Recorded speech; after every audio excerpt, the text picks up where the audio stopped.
derivatives. Let's say we have the function f of x is equal with x in exponent n. So derivative of the function x in exponent n is going to be the derivative f of x is n x n minus 1. So this is the derivative. But we want this one to prove by applying the definition of derivatives.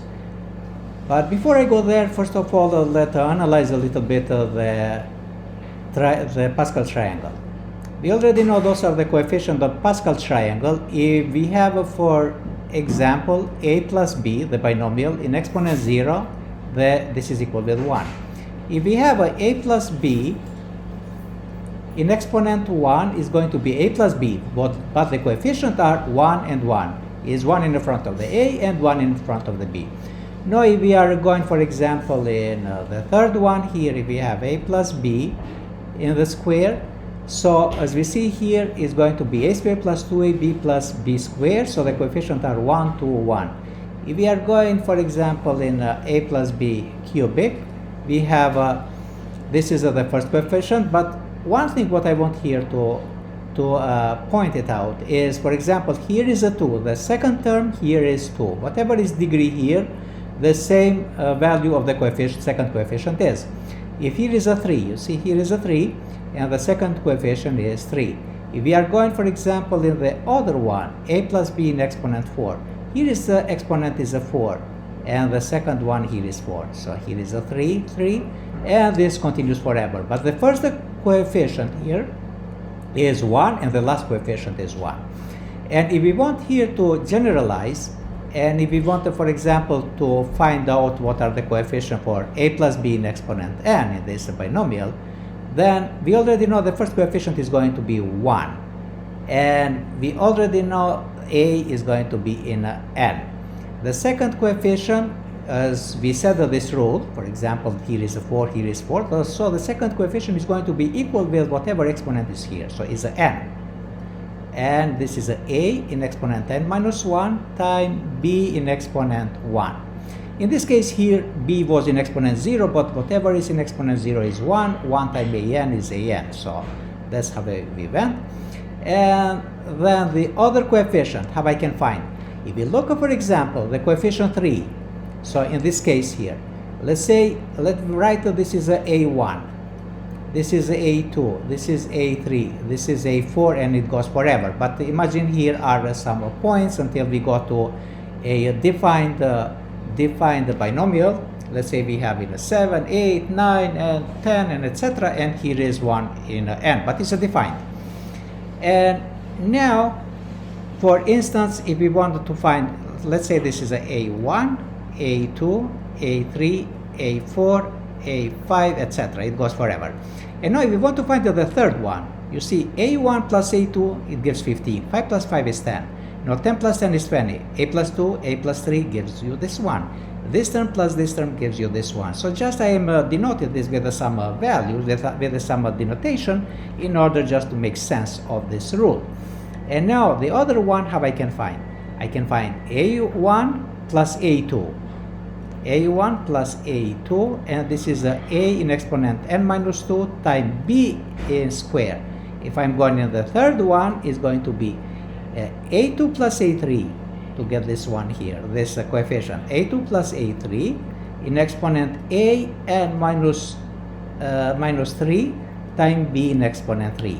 And it goes it goes to the last term, but the last term the coefficient is 1. But as we started with a n, here is going to be the second term b in exponent n.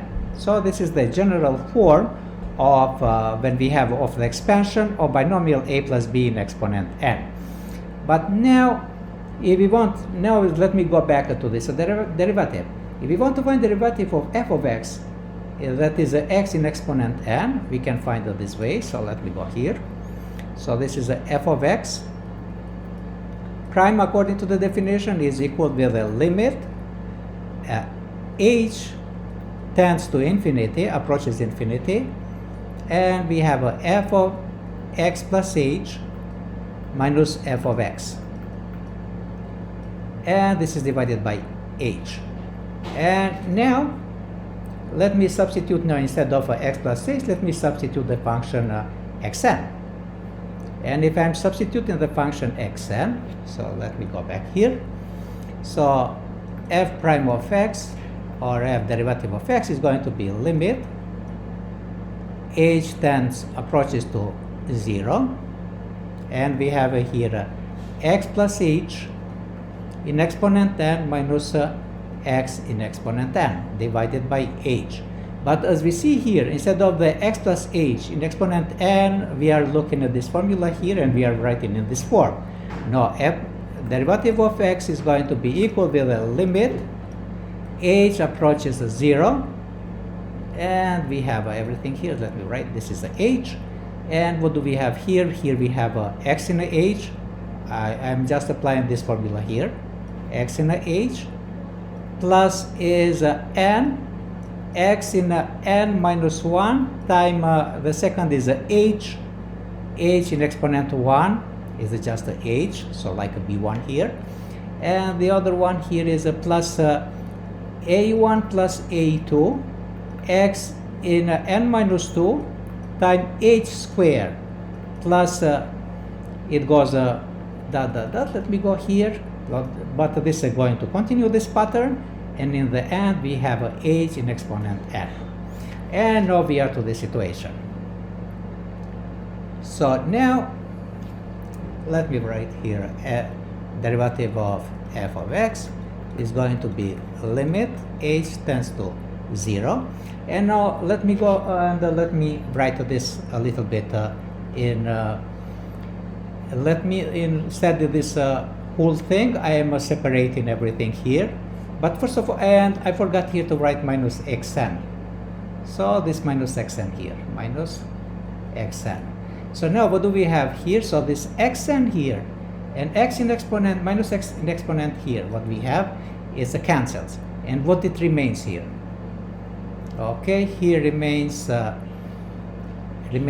n x n minus 1 times h plus a1 plus a2 x n minus 2 times h squared plus a2 plus a3 x n minus 3 h in exponent 3, so this is multiplication, and plus that plus h in exponent n. Minus xn, we cancel with the xn here, so, and everything is divided by h.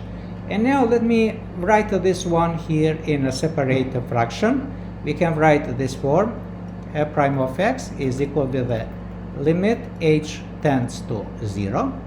So let me write here, n is nx n minus 1 times h divided by h here, plus I can write the other one, a1 plus a2 xn minus minus 2 h squared divided by h plus, let me write that plus hn divided by h.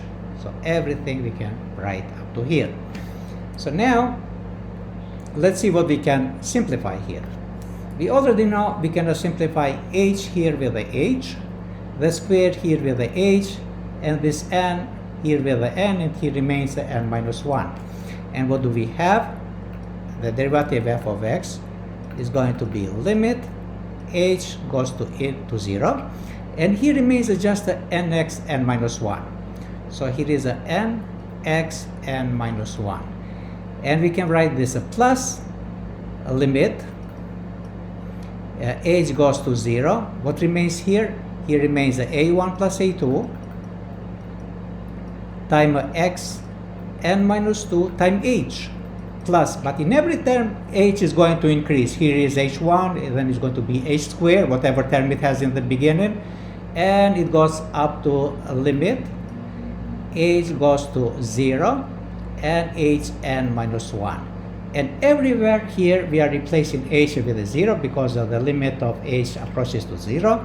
And finally f prime of x is going to be equal, in this case here we don't have any h, so here remains just n x n minus 1, but in the second one here, because of this one, it becomes a 0. So just let me go here, a1 plus a2 xn minus 2 times 0 So this 0 is going to make everything 0 here. Plus goes, all the zeros are going to multiply whatever term is in the beginning, and this one is just a 0 because here we don't have anything, just the h. And finally, so this here is a 0, this here is 0, and all the terms here are the zeros, and f prime of x we already proved is equal with the n xn minus 1. So this is what we wanted to prove, because we had here in the beginning, as we see, we wanted to prove the derivative of x in exponent n is n times x in n minus 1 in the power xn minus 1. So this is what is here, would be proved.